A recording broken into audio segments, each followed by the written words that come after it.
Hi, this is Parag. I head investor relations and corporate planning for Airtel, and I'm here to talk to you today about investor relations. So what does IR do? I'd say one of the fundamental tasks of IR is to provide an outside-in perspective. IR helps the company understand how it is being evaluated and whether the market's expectations of the company and its strategy and its understanding are in line with its own. The CEO, CFO, and senior management of the company do the work of strategy, formation, and execution, and IR helps explain this strategy effectively, I'd say, across its pillars of communication and compliance. Communication is at the heart of what IR does. It needs to be appropriately released at the same time to everyone and with the same degree of candor. And one of the most efficient ways to do this is via the written word. Let's take this with an example of what you would communicate. One of the first questions that gets posed to you when you interact with the investment community is, what are the company's goals and what is its strategy in terms of achieving those goals?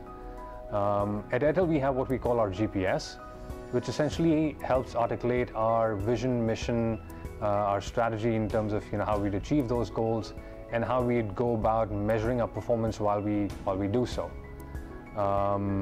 In a sense, it is a company-wide guide or primer that helps articulate our game plan across the company, right up to the board, down to each employee.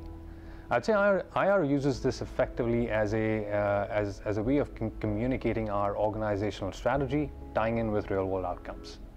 We then make sure that this is presented consistently and universally, I'd say, across our IR communication material, which is our annual report, our IR app, our website, our investor presentations, and calls.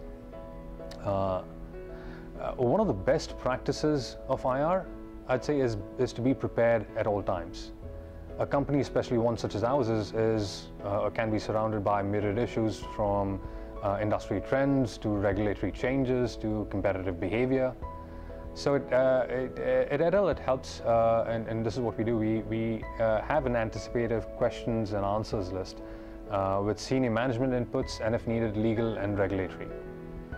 These briefing sheets are then circulated to an in-house panel that addresses questions from the investment community. This not just helps ensure a state of readiness, but ensures consistency of information dissemination and, I'd say, a clear thought process. Let's talk about compliance. At Airtel, we pride ourselves in maintaining the highest standards of corporate governance. We have a very wide shareholder base, debt investor base, that's spread across geographical time zones.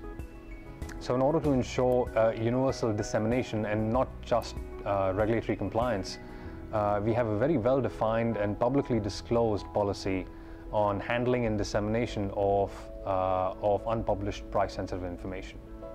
And actually, all of our regulatory policies are up on our website and our IR app, so I'd encourage you to actually go through them.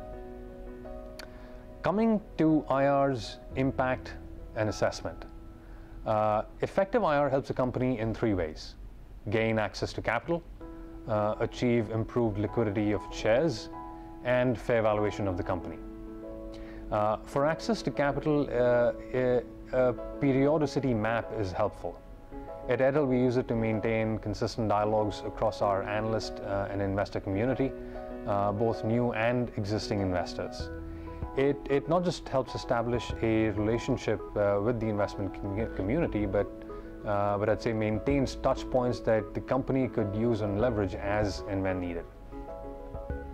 Airtel's investor targeting efforts ensure both geographical and time coverage by targeting specific investor conferences across the globe and throughout the year.